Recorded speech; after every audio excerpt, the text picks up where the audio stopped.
estou aqui hoje na impossibilidade do nosso agente consular honorário em São José do Rio Preto, Alceu Germano Sestini, de estar presente. Então, por ele, eu fui convidada e fui aceita pela tribuna aqui para representá-lo. Eu espero não decepcioná-los, como eu também não espero decepcionar o próprio agente consular. Eu começo dizendo que eu sou neta de 4 calabreses. Esses 4 calabreses vieram para o Brasil, todos no fim do século XIX, na primeira grande onda da imigração para este país, resultado do acordo governamental não só entre o Brasil e a Itália.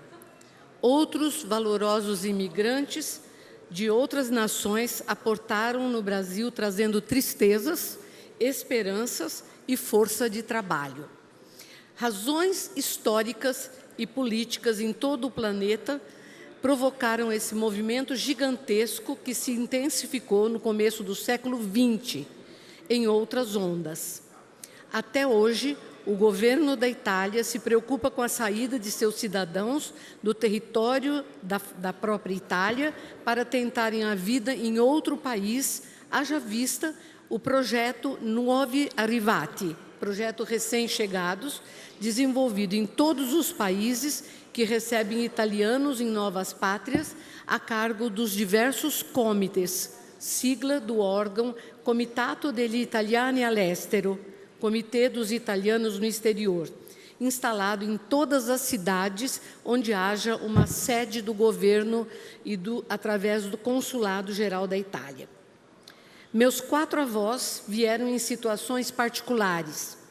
Os maternos para a lavoura do café, principal motor da imigração da época.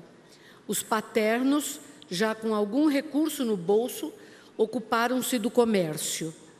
Ambos tiveram também percursos diferentes. Meu avô materno conseguiu juntar dinheiro como capataz da fazenda onde trabalhava, em Gavião Peixoto, comprou terras nesta região e criou sua família de muitos filhos em Pindorama, cidade aqui próxima. Meu avô paterno trouxe seu curso de medicina incompleto, uma jovem esposa, filha de juiz e de uma cantora de ópera, e também um filho recém-nascido. Abriu cinemas em Ribeirão Preto, Itajubi e, por fim, em Pindorama, onde se instalou definitivamente e se ocupou da criação dos filhos. Foi nesta cidade que meus pais se conheceram e foi nesta cidade que eu nasci. Nenhum dos meus ascendentes voltou à Itália sequer para visitar.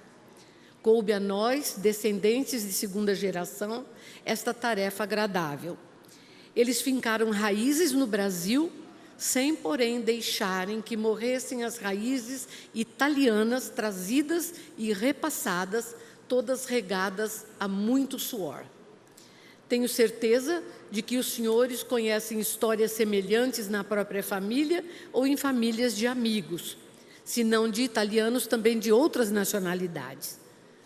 Em 2 de junho de 1948, quando aconteceu o questionamento popular italiano para se decidir a forma de governo ocasionada pela situação de pós-guerra, italianos expatriados de todo o mundo se alarmaram. Tinham saído do país governado pela família Saboia. Com a vitória dos republicanos, o regime de governo italiano foi mudado, forçando o exílio da família imperial. A Europa tinha sido palco de 2 grandes guerras, a primeira, de 1914 a 1918, e a segunda, de 1939 a 45. A fome e a miséria ainda assolavam a Europa, porém, todos sonhavam com um futuro melhor. Hoje, passado mais de um século da chegada dos primeiros imigrantes italianos no Brasil, devemos refletir em como esse povo ajudou a formar a cultura brasileira. Profissionais italianos haviam deixado suas ocupações originais para calejar em suas mãos no trato do ouro negro que enriqueceria principalmente os barões de café. Partícipes de um grande contingente humano, poucos foram os italianos que conseguiram retornar às profissões de origem e raros os que realmente fizeram América, como diz a canção. De dentre os milhares de imigrantes italianos, timidamente foram ressurgindo feirantes, sapateiros, comerciantes, alfaiates, costureiras, chapeleiros, pedreiros, construtores, engenheiros, escultores e artistas. Era a continuidade da identidade italiana em solo brasileiro. Era a contribuição da força italiana para a construção do Brasil, o jovem país para onde a maioria tinha vindo forçadamente, quase como em regime de exílio. Convivemos atualmente no país com tantas contribuições italianas que mal podemos elencá-las. Vão de palavras cotidianas de nossa língua, como tchau e pizza, a incontáveis obras de arte. De gestos simples com as mãos a se indignarem para dizer "ma que?", não? E a forte emoção diante da beleza. Da voz alta à lágrima silenciosa quando se ouve uma canção. Em todos os lugares é abundante a descendência italiana. Difícil encontrar uma família em que não haja um elemento dessa valorosa etnia. Difícil não encontrar um grupo de amigos onde não esteja ao centro da mesa uma pizza.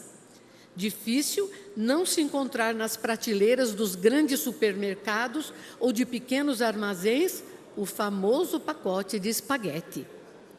É notório em nossa cidade encontrar vestígios que começaram com Ugo Ugolini, que em 1895, para o jornal Correio do Sertão, da cidade de Jaboticabal, começou a publicar sua monografia sobre o recém-criado município de São José do Rio Preto, ocorrido em 19 de julho de 1894. À época, nossa cidade havia sido elevada de vila a município, ainda subordinada àquela comarca de Jaboticabal. A descrição do local é precisa, bem como os traçados das ruas e os limites naturais que nos cercam. Essa mesma preocupação urbanística de Ugolini ainda permeia os corredores da empresa do Grupo Verde e de tantos arquitetos e engenheiros da cidade, como Rui de Giorgio, Pedro Bortolotti, Verrone Arquitetos e Associados, encontrando perfeita continuidade do que hoje conhecemos como plano diretor, sobretudo na Secretaria Municipal de Planejamento.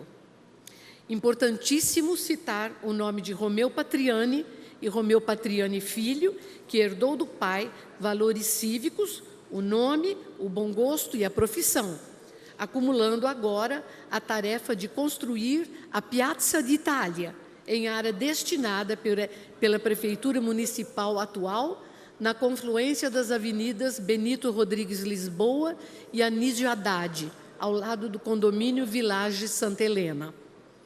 Trabalhadores dos vários setores que aqui vieram e deram suas contribuições fazem que seja impossível não citar Cláudio Malagoli, que com seus pincéis mágicos retratou nossa cidade em seus primórdios e em obras que se encontram expostas na Pinacoteca local, sob direção de Carlo Bacchi. O sangue da beleza e da criação percorre as veias de atuais artistas como os Constantini, Carrazzoni, Malvesi e individualmente inúmeros artistas renomados. Falarmos de italianos na cultura seria iniciar com o sinônimo de Norado Vale, de família também calabresa como a minha e puxadora de fila de muitos escritores de renome, inclusive internacional. E por falar em cultura, falemos de teatro, lembrando os nomes de Umberto Sinibaldi, e de José Roberto Vendramini, pioneiros do teatro amador, que gerou o atual FIT, Festival Internacional de Teatro, projetando a cidade em todo o mundo. A propósito, o primeiro teatro municipal da cidade se chama Humberto Sinibaldi Neto. Citemos ainda Guido Caratori, da Companhia Teatral Fábrica de Sonhos, e de Vicente Serrone, líder carnavalesco. Na música, não posso deixar de citar a importância de Arthur Ranzini, primeiro maestro da Orquestra Sinfônica de São José do Rio Preto e seu cofundador, em 1942, orquestra até hoje existente, sob heróica direção do maestro Gilmar de Assis. Ainda no campo da música, é preciso citar Ana Maria Polotto, Rafael Pagliuso, Renato Gagliardi e Evandro Oliva, este último adotado pela cidade como filho.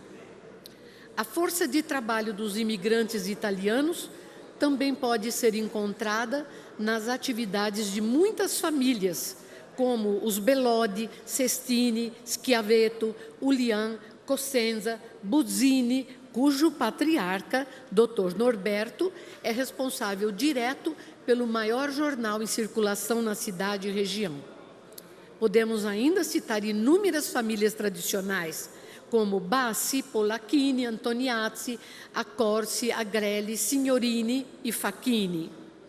Também são encontradas provas desta importante descendência em incontáveis homenagens feitas através de aposição de nomes em ruas e avenidas, como Alberto Andalò, Vettorazzo, Danilo Galeazzi, Romeu Strazzi e tantas outras espalhadas nessa imensa cidade que não deixa de crescer.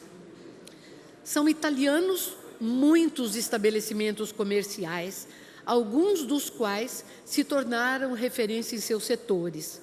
Em gastronomia, por exemplo, não há quem não conheça os nomes Bambina e Cantinella. Na área de entretenimento, ninguém superou a família Curti, com sua distribuidora de filmes para todo o interior, inclusive para o cinema de minha família em Pindorama. Eu mesma pude participar com meu pai de reuniões em que se fazia a programação mensal dos filmes a serem exibidos. Na política, muitos descendentes ainda repetiram e repetem a trajetória de seus ascendentes, como alguns partícipes eleitos para esta casa e aqui presentes. Tantas empresas, tantos italianos, tantos descendentes, tantos braços e cabeças de oriundi. Impossível nominar um a um. Representando a Itália, oficialmente no Brasil, temos muitos órgãos e ilustres pessoas em várias instâncias, desde Brasília à nossa cidade. Francesco Azzarello é o embaixador em Brasília. Domênico Fornara, o cônsul-geral em São Paulo. Ao seu Germano Sestini, o agente consular em nossa cidade. Permito-me finalizar dizendo, entretanto, que nós, os ítalo-brasileiros, somos todos embaixadores da Itália, pois somos os hospedeiros da sua cultura, de sua força e de sua coragem. Estejamos, pois, à altura deste título. Sejamos como os nossos ascendentes, corajosos, envolventes, participativos. Esse é o legado que herdamos de todos os emigrantes que hoje parabenizo pelo Dia da República da Itália, ocorrido no último dia 2. Muito obrigada.